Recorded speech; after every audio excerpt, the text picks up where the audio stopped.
lajida Safuudha Yesuus koo kan kee kun raajida Cubbuu koo jetteetu ate kindilajida Safuudha Yesuus koo kan kee kun raajida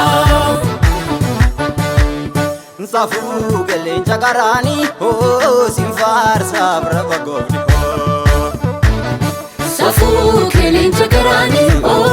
sinfaarsa braba goofni ho Kulluko la harara jeju